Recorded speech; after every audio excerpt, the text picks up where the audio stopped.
Aku bawa kau nak. Nak tengok aku cakap tak cakap, bawa kau nak. Tengok aku buat. Macam ni, ngaji. Mu ngaji tak faham lah. Mu tanya aku, biar aku jawab kamu. Aku cerita kamu sendiri. Aku gedik-gedik lama lah. Aku duk gila ustaz, bukan gila steering. Aku duk gila ustaz lama duk cadang nak jadi ustaz. Tapi orang tak latih aku jadi ustaz. Tapi ustaz cerita kepada tu, aku cerita kamu. Aku cerita lebih sedap dari ustaz ke. Macam tu, bawa kereta, orang ajar, aku bawa kereta laju pada orang ajar aku ke. Mu nak kata berangan ke barang punya pasal, tapi dengar tu ada cerita sama lah. Pandai deh. Mu faham deh. Aku ni dulu dengan mu SPM aku boleh kira dah tapi ngaji mu pandai ke. Biar kita apa. Pasal memang kita kena ngaji akidah, kena sangat pandai, dia bukan pandai. Sangat pandai. Sikitlah syarah balik pada kata tu. Baik. Kalau gitu dengan definisi kalam ni kan sifat, atas nama kata tu maksudnya ada pada orang salah sifat kata. Kalau itu kalam ni apa? Baru dia nak bagi definisi. Ta'rif. Apa dia? Iaitu. Ni huraian dengan definisi. Kaedah definisi ni macam mana juga kita dah belajar lepas. Kaedah dia mesti ikut format ilmu.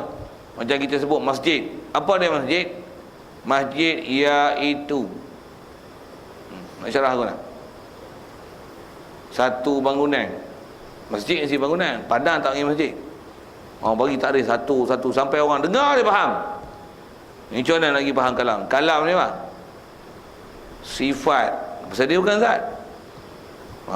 Nak pandai tu kena ngaji suku tu. Macam mana pun tengok dah ambil faham. Apa dia kalam? Iaitulah satu sifat. Dialah sifat. Bila sifat maksudnya perkara yang dinisbah ke zat. Itu sifat. Sifat mana? Sifat yang sedia adanya sifat tu. Apa maksud sedia ada? Ada sifat ni qadim. Bukan ada sifat ni hudus. Dengan mana sifat ni sifat mendatang ke Allah Ta'ala. Sifat mendatang tu macam mana? Allah memang dia ada, zat dia ada, tapi zat dia tak sempurna lagi tera tu. Mula-mula tak ada kalam apa. Lepas tu kolama baru dia sempurna, ada sifat kalam. Itu maksudnya kalam itu adalah hudus, bukan sedia. Salah yang intikad itu, kufur yang intikad itu. Bahkan kita wajib intikad Allah zat dia sedia. Ayat yang kita dah jumpa, kita belajar dulu. Allah qadim, sifat dia juga adalah qadim. Macam mana zat Allah Ta'ala sedia, yang zat dia ada, dan ada dia bukan ada mula. Memang ada, tentu ada, pasti ada. Begitulah segala sifat kesempurnaan dia. Memang ada, tentu ada, pasti ada, sedia ada. Wajib intikad itu. Satu sifat kalam ni mesti ada, tentu ada, sedia ada. Apa bahasa dia? Qadim. Melayu sedia. Wajib intikad itu. Jadi kalam ni sifat, dan sifat ni qadim. Dan qadim yang sedia adanya di zat. Memang sabit di zat. Dia bukan boleh lekang-lekang daripada diri Allah Ta'ala. Cuma atas definisi takrif zat lain, sifat lain. Tapi realitinya zat dan sifat adalah huwa hiya. Ni pun saya acap kali dah sebut istilahnya. Istilah huwa hiya apa dia? Zat dan sifat tu lah. Cuma atas definisi zat, diri satu benda, sifat apa yang dinisbah ke zat, itu adalah sifat. Macam mana pun sifat kalam ni baik, memang atas nama sifat, tapi dia ni sedia adanya di zat Allah Ta'ala. Jadi ada di zat. Pasal apa? Pasal mana boleh lekang dengan sifat daripada zat. Cuma dia atas takrif, bagi takrif satu-satu, seolah-olah zat lain, sifat lain. Tapi bukanlah duk itikad Allah Ta'ala ni diri dia kombinasi zat dan sifat. Sifat tu baik kat dia. Subhanallah, takkan gitu. Salah itikad itu. Jadi anda kata sifat Allah Ta'ala ni sedia adanya di zat Allah Ta'ala. Baik. Itu dah sabit sifat kalam. Lagi bila sebut kalam, berkata-kata, kadang-kadang kat kita terbayang macam mana berkata-kata makhluk. Macam mana kita kata Allah Ta'ala mendengar. Kadang faham telinga, faham kelopak telinga, faham lubang telinga, faham ada apa, gegendang. Bila sebut mata, faham mata ni ada biji mata, ada mata hitam, mata putih, ada anak mata, ada kelopak mata. Faham je tu? Tak. Allah Ta'ala ni sifat kesempurnaan dia, kita bicara tu sifat. Sifat dengar, sifat lihat. Dan sabit sifat ke zat, bukan sabit anggota ke zat. Allah Ta'ala hidup, bukan hidup dengan roh dah. Itu hidup je nak. Memang hidup. Tapi sifat hidup mesti dinisbah ke dia. Begitu juga sifat dengar, sifat lihat. Yang ni kita bicara bab kalam. Tentulah kalam sabit ke Allah Ta'ala. Yang kata dia sifat kalam Allah Ta'ala ni takut terbayang nanti serupanya makhluk. Apa dia? Itu disebut bukan huruf, bukan dengan huruf. Allah Ta'ala dia berkata-kata bukan dengan huruf, bukan dengan suara, bukan dengan dan sebagainya. Dia buat sebagai tu apa saja ciri-ciri nisbah makhluk nak ada sifat tu. Kita nak bercakap syarat banyak. Ada suara, ada huruf, ada dulu, ada kemudian, ada frekuensi, ada tekak, ada lidah, ada anak tekak, itu ada angin yang keluar masuk. Nisbah sebut sifat bibir lah, gigi, semua tu main peranan. Allah Subhanallah, dia berkata-kata bukan macam mana kita kata-kata, tapi sabit dia kata-kata. Kata-kata dia pula masih kodim sedia. Dan atas kata dia ni mukhalafah lil hadis, tentulah bukan dengan huruf. Sifat kata dia tu, sifat kata pada diri dia, bukan dengan huruf, bukan dengan suara dan sebagainya.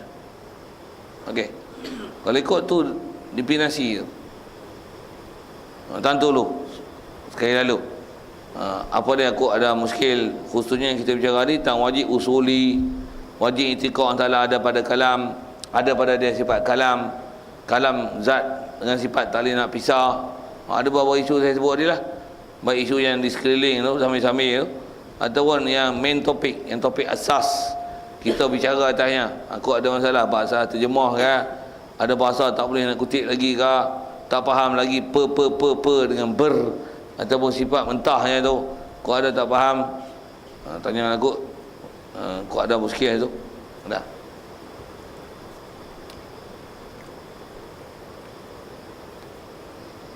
Baik, kalau tak ada maksudnya boleh faham lah tu, insya-Allah.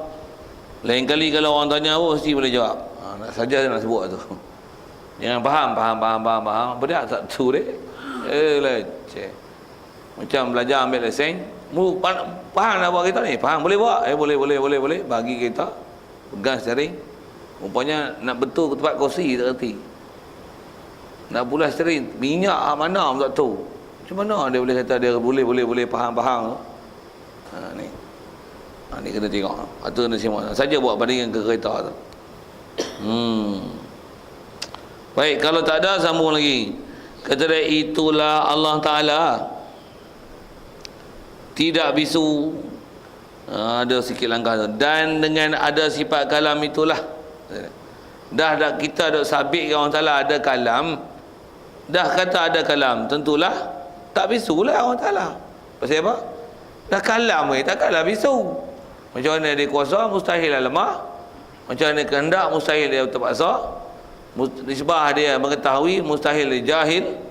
Nisbah dia hidup, mustahil dia mati. Ni pun kaedah berfikir yang sama. Apa dia? Allah Ta'ala ni dia ada sifat kata, mustahil dia bisu. Macam mana terdekat, dia melihat, mustahil buta. Dia mendengar, mustahil pekak. Benda mudah tu. Ajar pula kaedah berfikir cukup mudah. Benda ni kalau benda berlawan takkan jadi pada benda yang sama dalam satu masa. Benda yang berlawan takkan jadi dalam masa yang sama. Kedua benda yang berlawan ni pada benda yang satu. Benda satu, waktu satu, tapi berlaku pada dia dua benda yang berlawanan.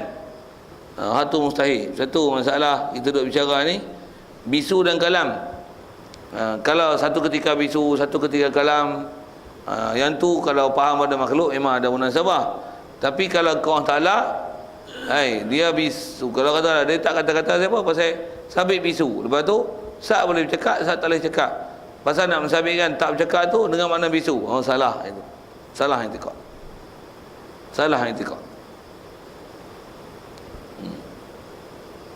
Jadi asal yang sebut ialah tentang satu kaedah berfikir, dan Allah Ta'ala ada kalam, tentulah mustahil bisu. Orang ni hidup, tentulah mustahil mati. Dia ni ada kederat, mustahil lah lembah. Okey, siap. Dan perkata itulah Allah Ta'ala berkata-kata dengan seperti mana firman-Nya. Yang ni dia sebut ke dalam Quran. Kata dia, dan ada perkata itulah. Maksudnya sifat perkata tu sabit ke Allah Ta'ala. Ada sungguh ke Allah Ta'ala sifat kata. Maka ada perkata Allah Ta'ala, itulah dipanggil berkata-kata. Saya kalau ikut kaedah bahasa macam Batani style ni, berkata-kata tu dia dengan makna maknawiyah, bukan dengan makna makni. Makni dia semua pe.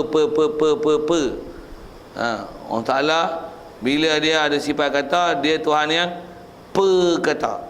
Bila Allah Ta'ala ada sifat perkata, tentulah dia Tuhan yang berkata-kata. Baru sabit dengan perbuatan. Baru sabit dengan perbuatan. Itu yang dia sebut. Itulah Allah Ta'ala berkata-kata. Pasal ada sabit kalam, tentulah Allah Ta'ala berkata-kata. Pasal ada sabit kalam. Bahkan kita sabitkan berkata-kata pada Allah Ta'ala pasal sifat kata yang dalam Quran sabit ada. Itu sikit kaedah banding Quran dengan apa yang kita nak faham, nak ambil manfaat daripada kalimah kalamahu fi'il madhi itu. Macam mana kaedah dari segi hukum nak ambil faham dalam bab i'tiqad. Dalam bab i'tiqad tu macam mana? Baik. Firman Allah Ta'ala, wa kallama Allah Musa taklima, terjemahannya arti dan berkata-katanya Allah, dan berkata-kata Allah Ta'ala berkata ke siapa? Berkata akan Nabi Musa. Kata macam mana? Akan kata-kata dengan ayat itu. Habis tekat tu ya. Berkata-kata Allah Ta'ala akan Nabi Musa, akan kata-kata apa tu? Tuan-tuan kalau tak belajar format Arab boleh baca, tapi nak faham tu susah. Apa maksud kata berkata Allah Ta'ala akan Nabi Musa, akan kata-kata. Kaedah kita Arab ni yang lama ni begitu juga. Ini Jawi, tapi disebut, ditulis tu mengikut format Arab dulu yang ulama menulis. Apa maksud sebagai tu? Kalau kita belajar bahasa Arab sikit, belajar bahasa Arab pasal tujuan nak faham yang Quran. Cuba tengok, pasal Quran dia bahasa, mesti pergi faham bahasa dan format bahasa, barulah nak faham bahasa tu hebat rupanya. Baik. Sebagai contoh untuk masalah berkata-kata tu,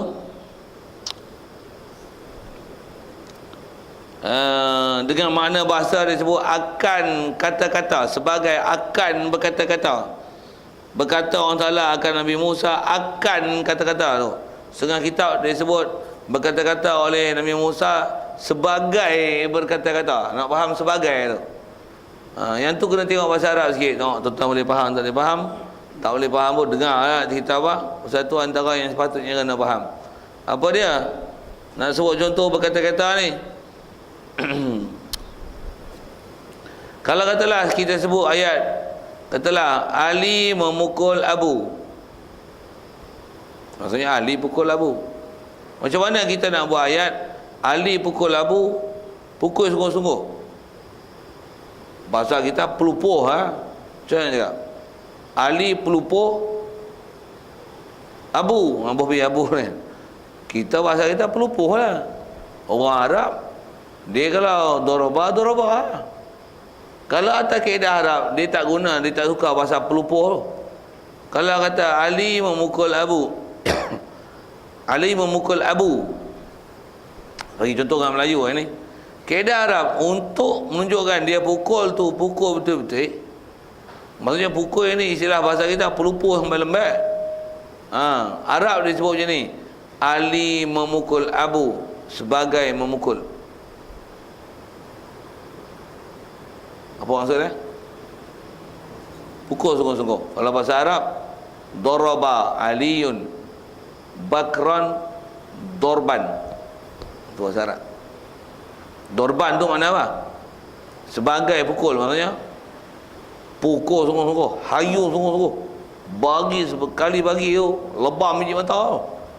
Tu dorban. Daraba Saya sebut tadi Ali ya. Kalau dengan asal Zaidun, daraba Zaidun bakran, pukullah oleh si Zaid akan bakar. Tu pukul biasa. Tapi kalau sebut daraba Zaidun bakran darban, ada darban tu. Itu terjemahan dia. Pukul oleh Zaid akan si bakar, pukul sepukul-pukulnya. Dia ada makna itu. Jadi yang ni kallamallahu Musa taklima. Apa maksudnya? Tuan-tuan terjemah untuk saya. Allah Ta'ala berkata akan Nabi Musa, berkata dengan sekata-katanya. Nak kata sekata-katanya tu nak kuatkan maksud kata banyak ke, nak kuatkan maksud memang dia kata sungguh, bukan melalui wahyu, bukan melalui hayalan, bukan melalui ilham. Adakah sebagai berkata-kata tu dengan makna kesungguhan bab tu, ataupun sebagai berkata-kata tu dengan makna berkata-kata banyak sungguh Nabi Musa, orang salah duk sembang dengan Nabi Musa? Adakah makna macam mana? Masyhur sebuah ulama kalau dengan kaedah bahasa Arab, sebagai berkata-kata tu dia bukan dengan makna banyaknya apa yang dia kata, tapi yang tu adalah satu format kaedah bahasa untuk menunjukkan bahawasanya apa perbuatan yang dibuat itu adalah perbuatan yang sungguh yang tak boleh dinafikan. Satu kalau dalam Quran sebut macam ni, rattilil Qur'ana tartila. Nak balik baca Quran juga, nak ambil faham Quran. Warattilil Qur'ana tartila. Apa maksudnya? Tartilkanlah oleh kamu akan Quran setartil-tartilnya. Mana ada itu? Maksudnya apa? Nak taukid tartil. Tartil tu memang kena tartil dah, tapi tartil setartil-tartilnya. Maksudnya sebut huruf, sifat huruf bagi cantik molek sebiji. Yang tu saya dah sebut contoh, tartil setartil-tartilnya. Begitu juga ada ayat Quran yang suruh kita buat baik pada mak bapak. Dia ada istilah macam mana format taklima tu. Kallamallahu Musa taklima. Apa saya dah syarah tu, saya nak cerita taklima tu. Kaedah Arab ni, perkataan taklima yang dia terjemahkan akan, berkata-kata orang Ta'ala akan Nabi Musa akan kata-kata. Dengan kitab disebut macam ni, akan kata-kata, sebagai berkata-kata, seperti berkata-kata. Dia gunakan bahasa tu. Jadi apa maksud akan kata-kata tu, saya nak syarah situ lah tu. Bab buat baik dengan mak bapak, orang Ta'ala sebut macam mana? Wabil walidaini ihsanan. Nak sebut ihsanan tu macam mana tartilan tu.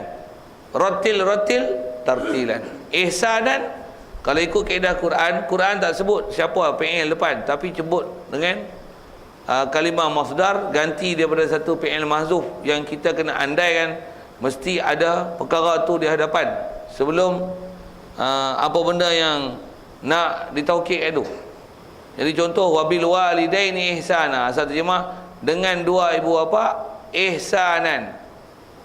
Kalau ikut terjemah bahasa lama, dia kena terjemah ni sebagai buat baiknya, ataupun digunakan bahasa ini akan sebaik-baiknya. Wabil walidaini ihsanan, dengan dua ibu bapa buatlah sebaik-baiknya. Macam tu. Apa maksud asal itu? Asalnya ialah ahsin bil walidaini ihsanan. Itu yang kalau terjemah maksud yang dikenaki dengan bahasa kita. Apa dia?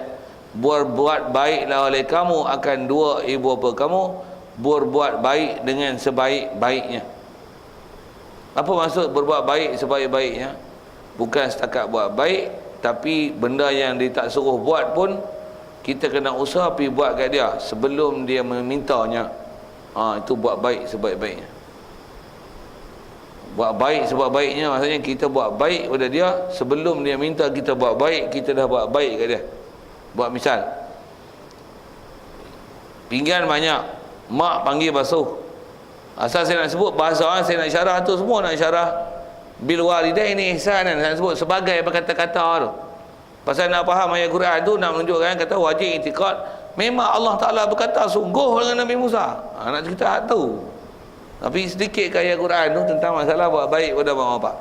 Jadi kalau katalah kita di rumah, mak duk masak apa, tengok di sinki penuh Anak yang baik macam mana? Katalah mak dia kata, Muhammad, pinggan banyak ada sikit tu, basuh. Baik mak. Okey tak? Konem lagi sebenarnya. Leceh lagi sebenarnya. Buat baik ke tu? Bahasa dia baik, tapi belum baik sebaik-baiknya. Sebaik-baiknya macam mana? Tolong sebut sikit. Dia tak suruh lagi, kita tengok dia basuh lah.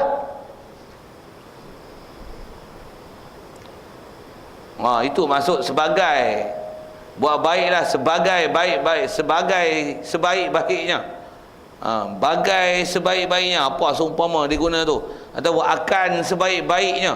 Jadi istilah baik-baik ni maksudnya sungguhlah kena buat baik yang mata tu. Bahkan kalau mak ni, jangan kata dia suruh, jangan kata duk tengok banyak kita lagi basuh. Kita kata macam ni, mak hari ni mak tak usah buat apa, mak relax, kami masak. Mak tak usah ada buat apa, kami ada nak buat apa mak? Kami ni anak mak, kami kena khidmat kat mak gila. Mak tak payah buat apa, sepatutnya macam tu. Itu buat baik sebaik-baiknya. Kalau macam ni, dah lah dia masak siki penuh, goyang kaki, masak-masak ya. Kita pergi cedok, kita terdarah dulu, sebut pula mak masak hari ni tak sedap. Okey tak tu? Celaka macam mana? Buh pasal itu. Okey, sikit saya nak sebut tu buat baik tu. Saya nak syarah apa? Kallamallahu Musa taklima. Pasal ayat Quran ni pasal dia kaitan bab i'tiqad. Kalau nisbah bab ayat Quran tu, ratilil Quran tartil, wabil walidaini ihsan, tu adalah dia bab akhlak.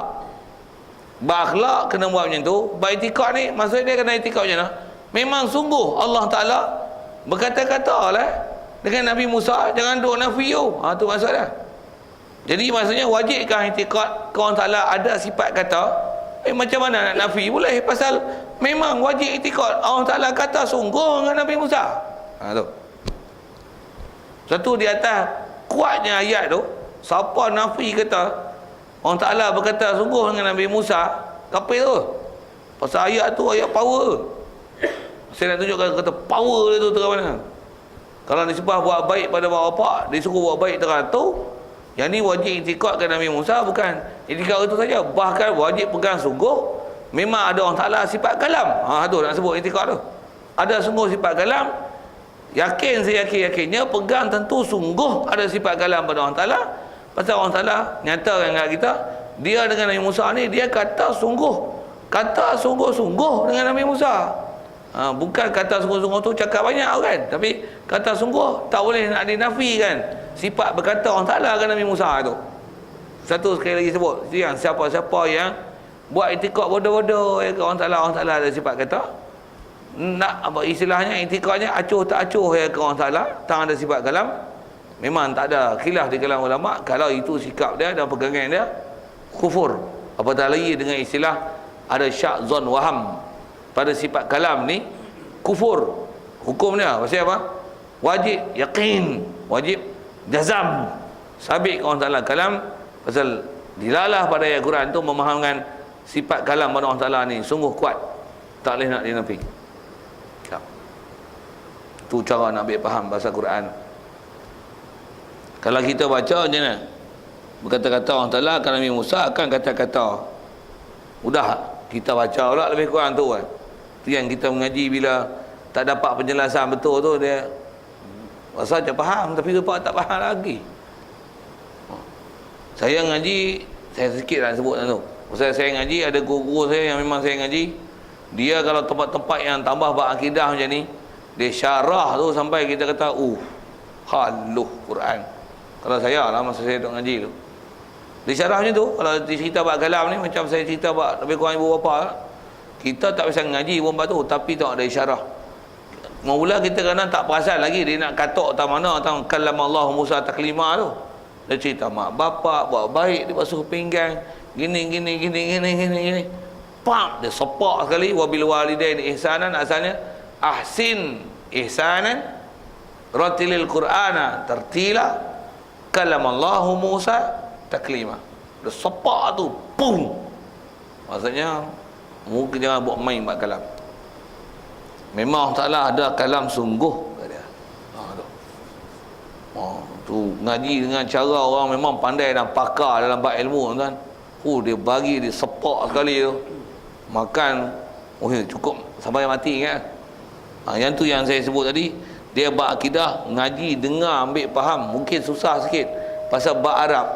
Tentu tuan-tuan kena cerdik tu. Tak mana macam mana boleh faham kaedah. Kalau tuan-tuan sambil-sambil tu boleh ambil Arab, bagus. Satu Quran tengok, kalau kita kaji macam ada ayat Quran bunyi macam ni. Inna fatahna laka fatham mubina. Ada? Inna fatahna, sesungguhnya kami telah buka untuk Rasulullah ni. Inna fatahna laka, untuk kamu ya Muhammad. Buka macam mana? Fatham mubina. Fatahna fathan. Inna fatahna fatham mubina. Buka sebuka-bukanya. Apa maksudnya? Memang Allah Ta'ala jamin sungguh Allah Ta'ala akan buka Mekah. Nabi Muhammad akan masuk Mekah dan dia akan takluk Mekah, dia akan kuasai Mekah. Janji tu wajib yakin pegang tanpa syak, zon dan waham. Pasal mana tu ambil mana? Fathan belakang tu. Inna fatahna laka fatham. Fataha yaftahu fathan. Jadi fataha fathan. Power ya tu. Kalama takliman, rattil tartilan, ahsin ihsanan. Power nah. Macam mana saya sebut, aku sepak je. Tu power yang sepak tu. Faham sepaham-pahamnya, aku tumbuk setumbuk-tumbuknya. Kalau minum sepuas-puasnya, tu masuk minum sungguh. Ini Allah Ta'ala kata kalau Nabi Musa berkata sungguh kata. Allah kata sungguh. Tu. Satu bahasa tu penting kan untuk faham i'tikad. Satu saya syarah kat tu. Okey. So kaedah dia berhujah pun tengok dia kata macam mana. Dengan itu, dengan ayat itu, ayat kalam Allah Musa taklima tu, nyatalah bagi kita bahawasanya ada bagi Allah Ta'ala sifat kalam. Kalau tuan-tuan boleh faham saya cakap apa tu, memang kita tahu memang betul nak nafi ke mana. Dia tengok setengok-tengoknya. Dia ajar seajar-ajarnya. Dia mengaji sengaji-ngajinya. Tentang payah bahasa kita kalau cakap gitu, maksud dia macam mana? Dia jamu sejamu-jamunya. Apa tuan-tuan faham? Jamu sejamu-jamunya. Jamu sungguh sampai tak nak pakai. Bukan duk pedor. Tak ada apa-apa. Jamu sejamu-jamu. Kawan pun makan semakan-makan. Tu. Saya nak tunjuk bahasa, saya bukan nak ajar cerita makan minum, saya nak cerita bahasa tu. Kalau ngaji sengaji-ngajinya macam mana? Habis ni ngaji pula tu ngaji, saya